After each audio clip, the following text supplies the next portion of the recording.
Shalom à tous, j'ai le plaisir de vous retrouver dans une nouvelle émission de la télévision du Machon Meir diffusée depuis Jérusalem. Ce cours est dédié à la mémoire de Ani Chana Bat Elian Miriam Zechrona Livracha. En espérant que vous passez d'excellentes fêtes de Hanouka, le Rav Uri Cherki est avec nous aujourd'hui. Bonjour, Shalom Rav. Bonjour, Samer.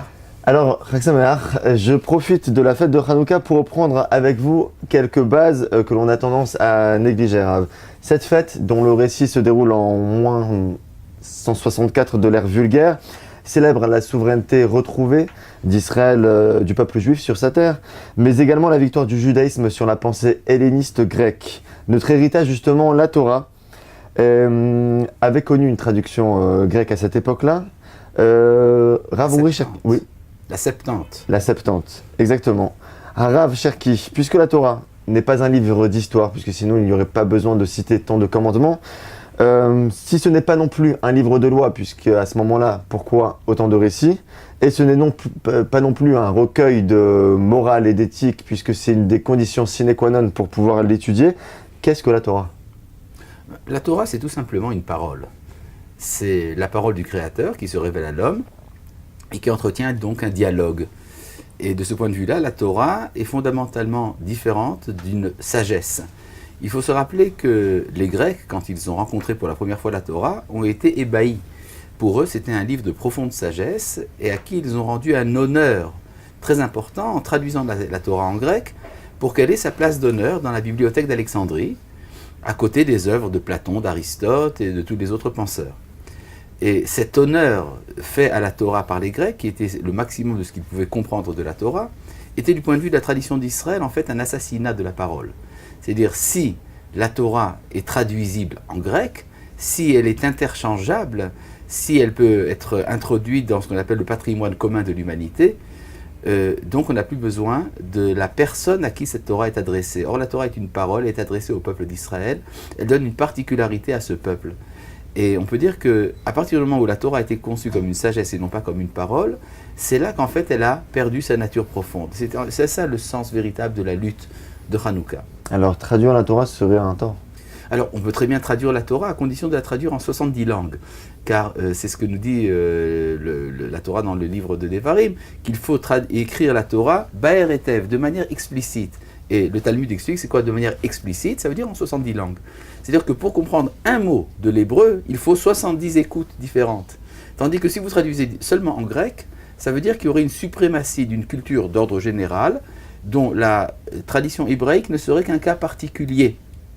Et c'est exactement contre cela qu'ont lutté nos ancêtres. Donc il faut traduire la Torah en grec, et en latin, et en russe, et en espagnol, et en chinois. C'est à partir de ce moment-là qu'on comprend la centralité de la révélation en hébreu.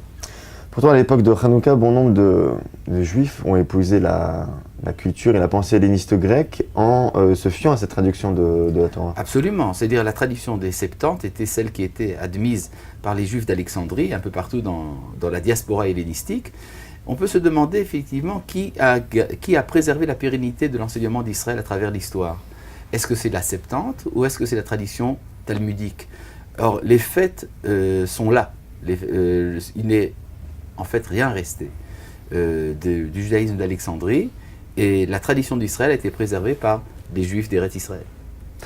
Rav Uri Cherki, les récits de la Torah sont-ils, ce serait une question très naïve, sont-ils à prendre au sérieux ou sont-ils allégoriques? Beaucoup remettent en question à chaque fois le récit en soi.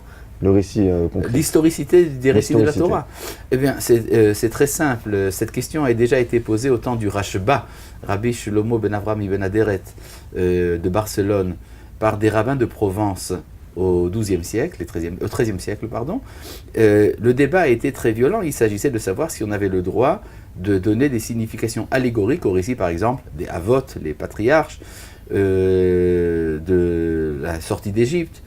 Et le Rashba a disqualifié cette interprétation. Les récits de la Torah sont des récits historiques, seulement le Rashba ne s'est pas prononcé par rapport au premier chapitre de la Genèse de Bereshit, quand il est question de la création du monde, des premières générations, même du déluge et de la tour de Babel. Est-ce que l'on peut comprendre ces récits comme étant quelque peu allégorique, c'est tout à fait possible du point de vue de la tradition. Ça fait partie de ce qu'on appelle Maaseh Bereshit. À partir d'Abraham, c'est là que commence l'histoire historienne d'Israël. À partir de ce moment-là, les récits sont à prendre tels qu'ils sont, seulement il y a toujours des réserves à propos des dérives théologiques éventuelles. Par exemple, si vous représentez Dieu sous forme corporelle, comme ça a l'air d'être dans les récits de la Torah, alors là, Maïmonide nous met bien en garde, il faut savoir que ce sont des allégories. En quoi le peuple juif serait le seul peuple à pouvoir, entre guillemets, décrypter la Torah, la profondeur et la sagesse de la Torah? D'ailleurs, est-ce que ce serait le seul? C'est très bonne question. Disons, si je peux vous donner une petite image. Imaginez par exemple que moi je vous parle, donc c'est à vous que je parle. Par exemple, si je dis la belle phrase très profonde, passe-moi le sel s'il te plaît. Ça veut dire quoi cette phrase-là? Ça veut dire que j'ai besoin de saler ma soupe et que le sel est à votre proximité, donc je vous demande le sel. Seulement, je suis également intéressé à ce que d'autres personnes entendent cette parole. Par exemple, la cuisinière qui comprendra qu'elle n'a pas bien salé la soupe. C'est-à-dire qu'il y aura une parole directe et une parole indirecte. Alors, la parole directe est adressée directement par le Créateur à Israël, mais il sait très bien qu'on va l'entendre de tous les côtés. Alors, c'est-à-dire, cette écoute périphérique fait partie également de l'intention du Créateur. Il y a une différence entre la personne à laquelle est adressée la parole et la personne à laquelle c'est adressé indirectement.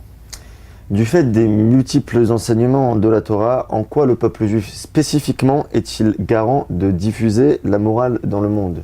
La morale, si vous voulez, c'est une condition de la Torah.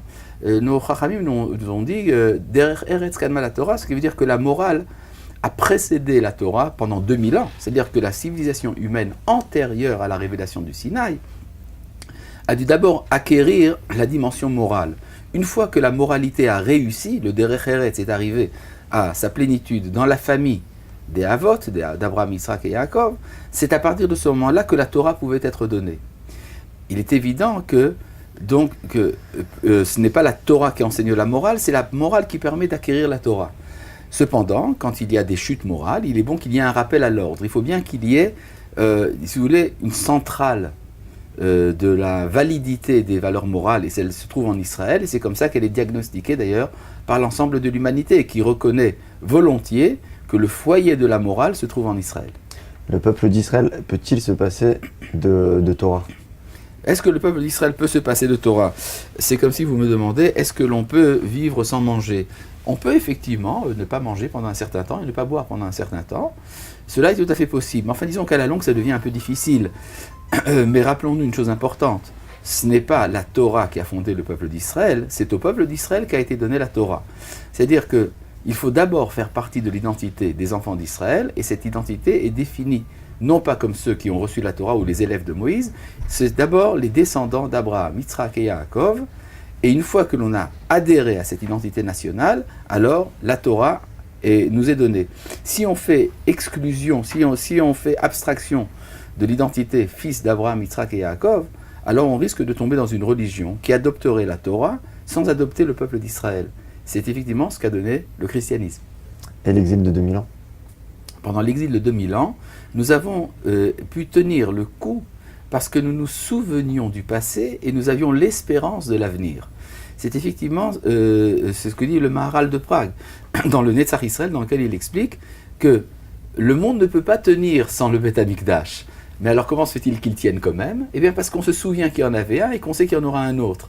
C'est-à-dire, si vous voulez, l'exil est une sorte de parenthèse. Cette parenthèse est très importante, elle nous a permis de développer beaucoup de choses, mais elle est une parenthèse quand même.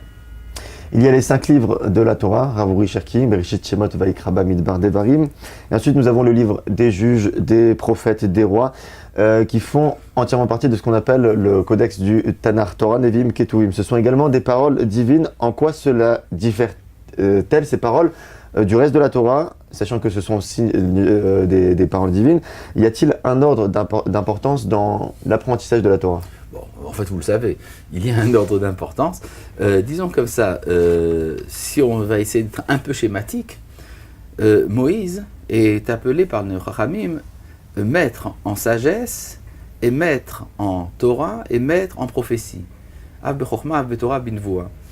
Le Rav Kook explique que ça veut dire qu'en fait, il y a 2 écoles qui sortent du même Moshe. Il y a l'école des prophètes et l'école des Chachamim, des sages. Or, il y a eu un temps de l'histoire dans lequel une partie de la dimension de Moshe a pu se manifester, c'est celle des prophètes, une autre partie, celle des sages, et c'était plus tard. Et chacun a tenté, on peut dire, sa chance dans l'histoire pour réaliser ce qu'il pouvait faire. Si vous voulez, on peut donner une petite image un peu schématique. Le prophète serait un Moshe réduit, un Moshe entier, mais réduit. Tandis que les Chachamim, ce sont des morceaux, des éclats, tout petits, mais du Moshe originel. C'est-à-dire que chacun a donc sa grandeur, soit d'être entier, mais une réduction de Moshe, soit d'être petit, mais d'avoir une origine extrêmement élevée. Ce qui fait que, paradoxalement, parfois les Chachamim sont capables de faire des choses que les prophètes ne pouvaient pas faire. Quel est le problème par exemple, dans les dernières années, en France en tout cas, j'ai comme le sentiment qu'on n'apprend pas, ou que toute l'histoire après des Varim, toute l'histoire des juges, des prophètes et des rois, est totalement méconnue.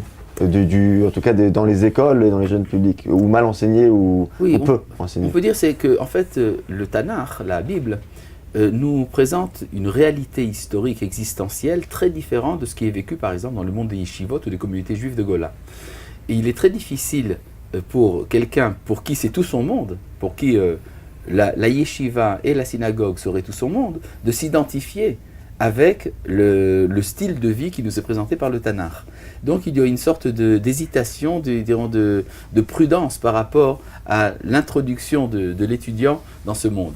Mais en fait, le résultat est catastrophique parce que c'est ça qui fait que l'on n'est pas sioniste parfois. C'est-à-dire le sionisme a toujours été vivace dans le peuple juif, dans toutes les communautés du monde où on étudiait le Tanakh. Et ce n'est que dans les communautés où le Tanakh a été un peu délaissé que l'antisionisme a pu croître. Rabbi Cherki, dernière question. En tant que juif, en tant qu'hébreu, doit-on se fier à d'autres sagesses et à d'autres philosophies que celles apportées par le... Je crois que je n'apporterai presque rien aux étudiants de la Torah en disant que le Talmud nous a déjà dit que si on nous dit qu'il y a de la sagesse parmi les nations, il faut le croire. Qu'il y a de la Torah parmi les nations, il ne faut pas le croire. Donc s'il y a une sagesse chez les nations, et la sagesse est quelque chose d'universel, pourquoi ne pas l'apprendre chez les nations? Le Talmud nous dit que nous aurions dû non pas apprendre chez les mauvais parmi les nations, mais kametukanim shebahem, chez les meilleurs d'entre eux. Ce que veut dire qu'il y a donc également une exigence d'apprendre ce qu'il y a de bénéfique et de bon chez les nations. Cela ne veut pas dire que cela vient remplacer la Torah. La Torah est irremplaçable, mais elle s'ajoute de manière, si vous voulez, un peu comme les bijoux d'une mariée. Elle ajoute les choses valables parmi les nations.